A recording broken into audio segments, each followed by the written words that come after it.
여보게들, 김영감 사주가 정말 보통 아니었지. 젊어서 그놈의 도사한테 재물복도 없고 자식복도 평범한 데다 그저 오지게 오래 살 팔라 듣고는 평생 투덜댔었잖아.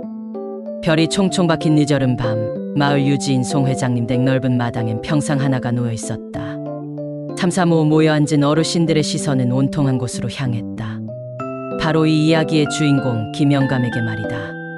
모두가 그의 팔자를 동정하고 고개를 젓던 그 순간에도 정작 김영감의 얼굴에는 어딘가 모르게 깊은 만족감과 알 수 없는 미소가 스쳐 지나갔다. 젊은 날 모두를 한숨 쉬게 만들었던 그 맹타. 팔자가 사실은 누구도 예상치 못했던 상팔자였음을 과연 누가 알았을까? 박 여사가 얄밉게 톡 쏘아붙이자 최홍도 거들었다. 맞아. 영감은 늘 그 평생 고생 팔자니 뭐니 했었지. 근데 뭐 막상 지금 보면 우리 중 제일 편하게 지내는 것 같기도 하던데. 김영감은 괜히 헛기침을 하며 평상에 놓인 수박 조각을 뒤적였다. 억울했다. 젊은 날 나름 이름난 사주도사를 찾아갔을 때 들었던 말은 아직도 귓가에 맴돌았다.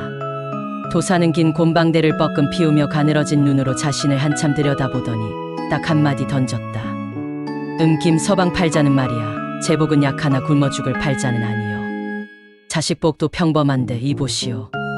가장 큰 덕은 바로 오복 중 천명이 길다 했으니 오래 살긴 오지게 오래 살겠구려. 김영감, 그러고 보니 자네는 항상 그놈의 보통 팔자 타령이었어. 재물복은 업되고 자식복도 별로래고. 에잉, 듣기만 해도 답답한 사주풀이였지 뭔가. 별이 총총 박힌 늦어른 밤, 마을 유지인 송 회장님 댁 넓은 마당엔 평상 하나가 놓여 있었고 거기 삼삼오오 모여 앉은 동네 어르신들 사이에 유독 얼굴이 붉어진 이가 있었으니 바로 김영감이었다. 오늘 밤의 주제는 다름 아닌 우리네 팔자 이야기. 각자 젊은 날 보았던 기묘한 사주풀이꾼 이야기며 팔자에 얽힌 인생사를 풀어놓는 중이었다. 박 여사가 얄밉게 톡 쏘아붙이자 최홍도 거들었다. 맞아. 영감은 늘 그 평생 고생 팔자니 뭐니 했었지. 근데 뭐 막상 지금 보면 우리 중 제일 편하게 지내는 것 같기도 하던데. 김영감은 괜히 헛기침을 하며 평상에 놓인 수박 조각을 뒤적였다. 억울했다. 젊은 날 나름 이름난 사주도사를 찾아갔을 때 들었던 말은 아직도 귓가에 맴돌았다. 도사는 긴 곰방대를 뻐끔 피우며 가늘어진 눈으로 자신을 한참 들여다보더니 딱 한마디 던졌다. 김 서방 팔자는 말이야. 제복은 약 하나 굶어 죽을 팔자는 아니요. 자식복도 평범한데 이보시오. 가장 큰 덕은 바로 오복 중 천명이 길다 했으니 오래 살긴 오지게 오래 살겠구려. 그 말을 듣는 순간 젊은 김영감의 가슴은 무너져 내리는 줄 알았다. 천명이 길다니 그거 그냥 오래 산다는 소리 아냐. 당시엔 젊은 혈기에 돈도 벌고 싶고 자식들이 대성하는 걸 보고 싶었지. 그저 오래 사는 게 무슨 큰 복이라고 생각했던가. 주변 친구들은 누가 사업으로 대박났다, 누가 자식 덕에 번듯한 집에 산다는 이야기만 들려왔으니 김영감은 자신의 사주가 늘 못마땅했다. 제복 없고 자식복 평범, 그저 오래 사는 팔자라니 이런 맹탕 같은 사주가 어딨어. 김영감, 그때 그 사주도사가 혹시 더한 말은 없었나? 옆에서 조용히 듣고 있던 이 선생이 물었다. 이 선생은 워낙 책을 많이 읽고 사려 깊어 사주 같은 미신도 그냥 흘려듣지 않고 인문학적으로 해석하곤 했다. 김영감은 그때서야 자세히 기억을 더듬었다. 글쎄 뭐 재물이 비켜가니 크게 잃을 것도 없다 뭐 그랬던가. 물결에 순응하면 평탄하나 거스르면 거센 파도를 만난다 했나. 에이 뭐 대수로운 소리 아니었네. 그러나 이 선생의 눈빛은 무언가 다른 걸 본 듯 반짝였다. 자네 혹시 그때 그 사주도사의 다른 말이 자네 인생에서 벌어진 몇몇 일들을 설명해 주지 않던가. 그 순간 김영감의 뇌리를 스치는 번개가 있었다. 첫 번째 스치는 기억, 그 빌어먹을 송이버섯 사업 실패. 김영감이 젊었을 때였다. 한창 주변에서 돈을 불려 사업하는 친구들이 많아지자 김영감도 부푼 꿈을 안고 야심차게 송이버섯 재배 사업에 뛰어들었다. 당시엔 블루오션이라며 기세등등했지. 전 재산을 끌어모으고 심지어 집문서까지 담보로 잡았다. 이제 내 팔자도 활짝 피겠구나 싶었다. 그런데 웬걸 이상 기온으로 송이버섯 종교는 자꾸만 말라갔고 여기에 사기를 친 거래처까지 겹쳐 사업은 쪽박을 찼다. 빚더미에 앉아 빈손으로 집에 돌아왔을 때 김영감은 그저 이 망할 사주 탓만 했다. 제복이 없다더니 진짜구나. 절망에 빠진 채로 술만 마시던 어느 날 밤 아내가 눈물을 글썽이며 말했다. 여보, 돈은 없어도 우린 아직 살아있잖아요. 애들도 건강하고 괜찮아요. 다시 시작하면 돼요. 그 순간 김영감은 정신이 번쩍 들었다. 옆에는 아내가, 방구석에는 애들이 잠들어 있었다. 비록 재물은 잃었지만 세상에서 가장 소중한 가족이 굳건히 자신을 믿고 있었던 것이다. 이후 김영감은 작은 목공소를 차려 매일 땀 흘려 일했지만 남들처럼 큰 돈을 벌진 못했다. 하지만 늘 퇴근하면 아내가 차려주는 따뜻한 밥상과 제잘거리는 아이들의 웃음소리가 김영감을 기다렸다. 그의 곁을 굳건히 지켜준 아내와 가족은 사실 세상 그 어떤 돈보다 귀한 보물이었던 것이다. 재물이 비켜가니 크게 잃을 것도 없다. 당시엔 재물복 없다는 말이 뼈아팠지만 정말 크게 잃은 건 재물뿐이었다.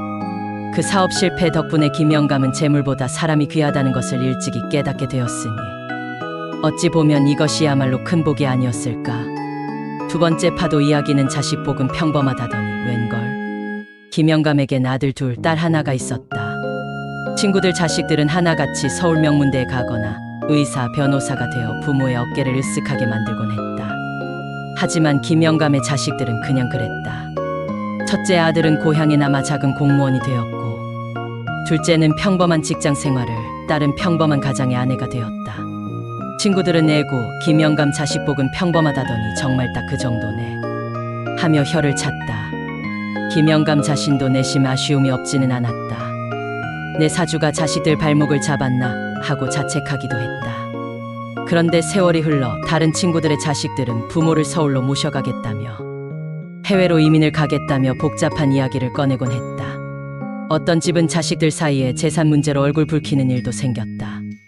그럴 때마다 김영감의 자식들은 달랐다.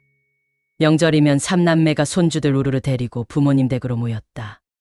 첫째 아들은 시골 공무원이라 매일 부모님 댁에 들러 잔일을 도왔고, 딸은 틈만 나면 온갖 맛있는 반찬을 해다 날랐다. 둘째 아들은 말은 없어도 부모님이 아프실 때마다 병원으로 가장 먼저 달려왔다. 자식들이 큰 부자가 된 것은 아니었지만 이들은 부모에게 늘 효도하고 서로 우애가 깊었다. 김영감은 비로소 깨달았다. 재물이 최고라는 허상을 좇지 않고 늘 부모를 챙기고 형제간에 화목한 것이야말로 진짜 자식복이라는 것을 평범하게 보였던 그들의 선택과 삶의 방식이 오히려 김영감 부부의 노년기에 따뜻한 위안과 든든한 버팀목이 되어주었던 것이다. 평범한 자식복이라 했건만 이처럼 마음이 부자인 자식복이 어디 있으랴. 세 번째 반전, 물결에 순응하라. 질긴 목숨의 비결. 가장 뼈아팠던 사주도사의 한마디, 오래 살긴 오지게 오래 살겠구려. 사실 김영감은 젊은 날 남들보다 훨씬 더 아슬아슬한 고비들을 많이 넘겼다. 큰 사업 실패 후 다시 목공소를 차렸을 때는 불의의 사고로 크게 다쳐 사경을 헤맨 적도 있었다. 이후로도 크고 작은 병치레가 끊이지 않았다. 병원에 입원할 때마다 김영감은 내 팔자에 재물복도 없고 자식복도 평범하다는데 하다못해 명은 또 왜 이렇게 즐겨서 이 고생을 오래 해야 한단 말인가 하며 한탄했다. 하지만 그 고생 끝에 얻은 것이 있었다. 바로 건강에 대한 깨달음이었다. 몸이 한번 크게 아프고 나니 김영감은 음식을 가려 먹기 시작했고 매일 아침 저녁으로 산책하는 습관을 들였다. 남들은 새벽까지 술을 마시며 과로할 때 김영감은 저녁 8시만 되면 자리에 누웠다. 돈 벌어 뭐하나, 아프면 끝인데 하는 생각에 건강을 최우선으로 두게 된 것이다. 그렇게 수십 년이 흘렀다. 그 큰 사업 실패로 고생했던 김영감은 팔순을 넘긴 지금도 허리 한번 펴고 일어설 때 앓는 소리 한번 내지 않는다.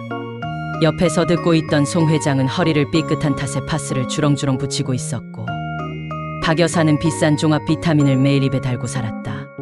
최홍은 아침마다 병원에 줄을 섰다. 가장 먼저 이 선생이 무릎을 쳤다. 아하, 자네 사주도사는 그걸 본 거로구먼. 물결에 순응하면 평탄하나. 거스르면 거센 파도를 만난다는 게 바로 건강을 의미했던 거야. 재물 욕심을 내려놓고 몸의 목소리에 귀 기울이며 순리에 맞게 살았으니 질긴 명줄이 더 오래 가는 상팔자가 된 거지. 송 회장이 박수를 치며 외쳤다.